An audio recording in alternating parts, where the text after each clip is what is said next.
Good morning. Well, this is not how I expected to wake up this morning.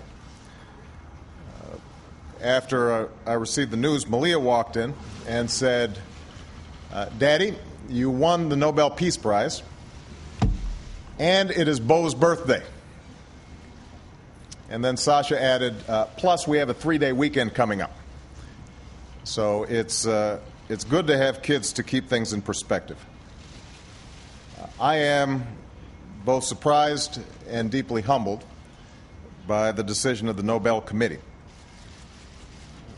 Let me be clear, I do not view it as a recognition of my own accomplishments, but rather as an affirmation of American leadership on behalf of aspirations held by people in all nations.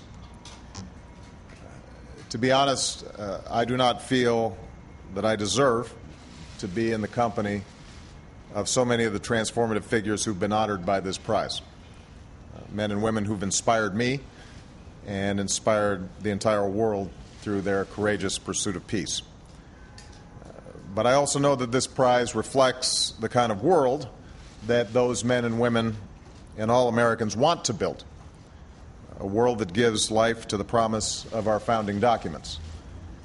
And I know that throughout history, the Nobel Peace Prize has not just been used to honor specific achievement, it's also been used as a means to give momentum to a set of causes. And that is why I will accept this award as a call to action, a call for all nations to confront the common challenges of the 21st century. These challenges can't be met by any one leader or any one nation. And that's why my administration's worked to establish a new era of engagement in which all nations must take responsibility for the world we seek. We cannot tolerate a world in which nuclear weapons spread to more nations and in which the terror of a nuclear holocaust endangers more people. And that's why we've begun to take concrete steps to pursue a world without nuclear weapons, because all nations have the right to pursue peaceful nuclear power, but all nations have the responsibility to demonstrate their peaceful intentions. We cannot accept the growing threat posed by climate change, which could forever damage the world that we pass on to our children, sowing conflict and famine, destroying coastlines and emptying cities. And that's why all nations must now accept their share of responsibility for transforming the way that we use energy. We can't allow the differences between peoples to define the way that we see one another. And that's why we must pursue a new beginning among people of different faiths and races and religions, one based upon mutual interest and mutual respect. And we must all do our part to resolve those conflicts that have caused so much pain and hardship over so many years. And that effort must include an unwavering commitment that finally realizes the rights of all Israelis and Palestinians to live in peace and security in nations of their own. We can't accept a world in which more people are denied opportunity and dignity that all people yearn for, the ability to get an education and make a decent living, the security that you won't have to live in fear of disease or violence without hope for the future. And even as we strive to seek a world in which conflicts are resolved peacefully and prosperity is widely shared, we have to confront the world as we know it today. I am the commander-in-chief of a country that's responsible for ending a war and working in another theater to confront a ruthless adversary that directly threatens the American people and our allies. I'm also aware that we are dealing with the impact of a global economic crisis that has left millions of Americans looking for work. These are concerns that I confront every day on behalf of the American people. Some of the work confronting us will not be completed during my presidency. Some, like the elimination of nuclear weapons, may not be completed in my lifetime. But I know these challenges can be met, so long as it's recognized that they will not be met by one person or one nation alone. This award is not simply about the efforts of my administration. It's about the courageous efforts of people around the world. And that's why this award must be shared with everyone who strives for justice and dignity. For the young woman who marches silently in the streets on behalf of her right to be heard, even in the face of beatings and bullets.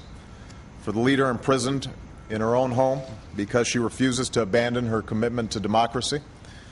For the soldier who sacrificed through tour after tour of duty on behalf of someone half a world away, and for all those men and women across the world who sacrificed their safety and their freedom and sometimes their lives for the cause of peace. That has always been the cause of America. That's why the world has always looked to America, and that's why I believe America will continue to lead. Thank you very much. What did your wife say, Mr. President? What would you do with the money, Mr. President?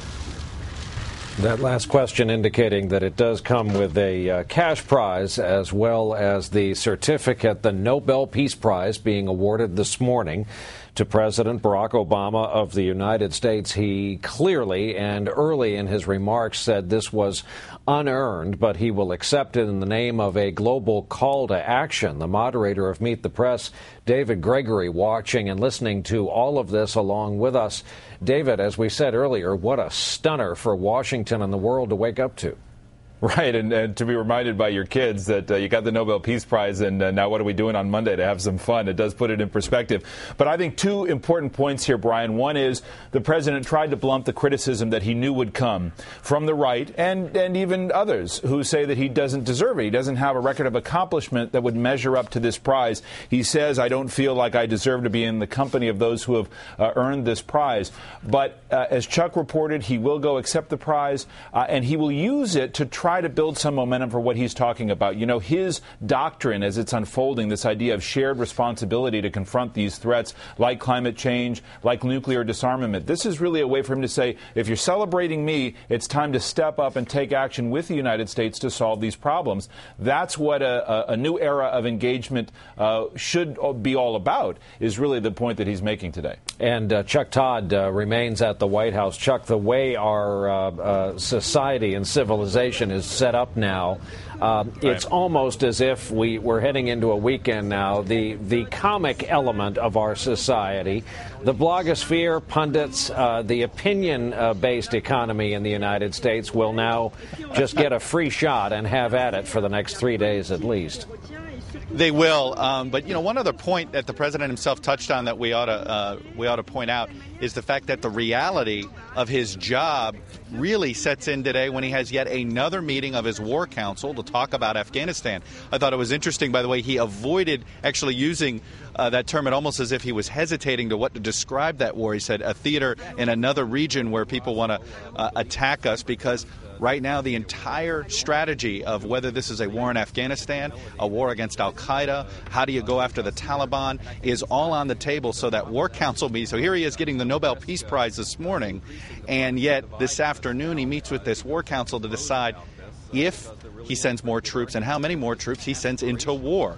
So a Peace Prize winner having to deal with war on the same day. Chuck Todd and David Gregory watching and listening along with us. We will sweep up all of the details and analysis and have it tonight on NBC Nightly News. MSNBC all day will have continuing coverage on this bizarre turn of events that started in Oslo, ends in Washington, and now leaves a young American president explaining his feelings on receiving the Nobel Peace Prize. For my colleagues in Washington, I'm Brian Williams, NBC News, New York. More later on this NBC station.